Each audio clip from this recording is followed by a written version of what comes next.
सोचिए एक ऐसी आवाज़ जो सहरा की गहराइयों से उठी और देखते ही देखते पूरे सिंध की रूह बन गई। ये कहानी है एक ऐसी लेजेंड की जिसकी ज़िंदगी जितनी शानदार थी उतनी ही दर्द भरी भी थी। आइए आज पर्दा उठाते हैं उस राज से कि कैसे एक आम सी लड़की फौजिया सोमरो हमेशा के लिए अमर हो गई। ये वो दौर था जब पाकिस्तान की मौसीकी पॉप और रॉक के शोर में गूंज रही थी।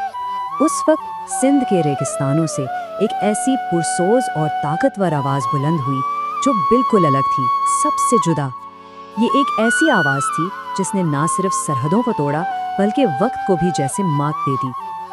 तो सवाल ये पैदा होता है कि ये सफ़र शुरू कैसे हुआ? कैसे एक गुमनाम गांव की लड़की लाखों दिलों की धड़कन बन गई? चलें उसकी ज़िंदगी के पहले बाब पर नज़र डालते हैं। इसका असल नाम फौजिया नहीं था, हकीमा था। एक इंतहाई गरीब घराने में पैदा हुई जहां गायकी सिर्फ खानदान का पेट पालने का एक जरिया था। कौन जानता था कि मकामी महफिलों में गाने वाली ये लड़की एक दिन सिंध की पहचान बन जाएगी। इसका उरूज किसी तूफान की तरह आया। ज़रा सोचें, सिर्फ 17 साल की उम्र में उसकी आवाज़ रेडियो पाकिस्तान हैदराबाद से गूंजी और बस उसके बाद उसने कभी पीछे मुड़कर नहीं देखा। देखते ही देखते हकीमा सिंध की मौसीकी के आसमान का सबसे रोशन सितारा बन गई। और यही वो लम्हा था जब रेडियो के डायरेक्टर नसीर मिर्ज़ा ने हकीमा को एक नया नाम दिया, फौजिया सोमरो। और इस नाम के साथ उसकी आवाज़ ने तारीख रकम कर दी। बेकदरा कदर न कई सिर्फ एक गाना नहीं था, ये एक नए दौर का ऐलान था। लेकिन फौजिया सोमरो की कामयाबी का राज सिर्फ उसकी आवाज़ में नहीं था। उसका असल जादू, उसकी असल ताकत उसके एक इंतखाब में छुपी थी। एक ऐसा इनकलाबी इंतखाब जिसने उसे हमेशा के लिए लोगों से जोड़ दिया। और यही वो इंतखाब था जिसने उसे अवाम की मलका बना दिया। जहां दूसरे गुलकार मशहूर सूफी शायरों का कलाम गा रहे थे, वहीं फौजिया ने उन गुमनाम शायरों को चुना जिनकी आवाज़ कोई नहीं सुनता था।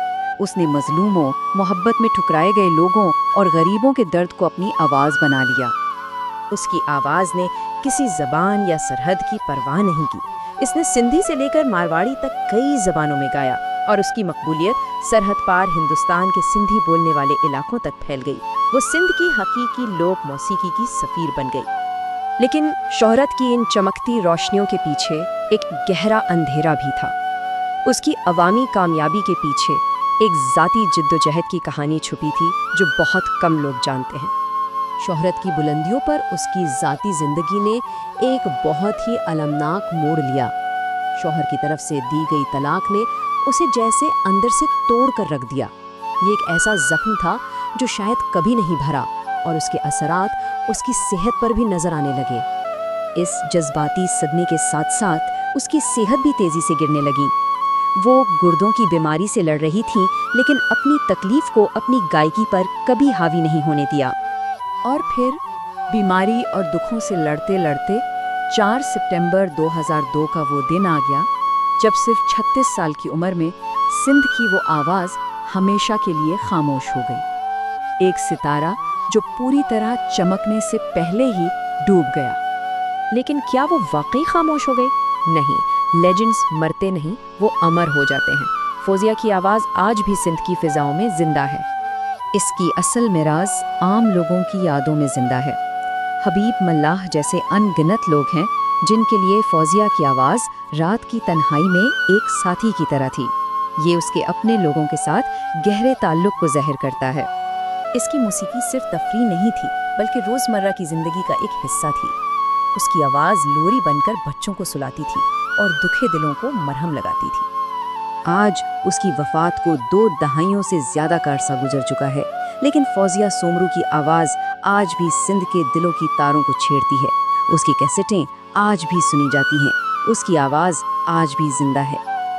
तो अहम सवाल ये है कि आखिर फौजिया सोमरो में ऐसा क्या था?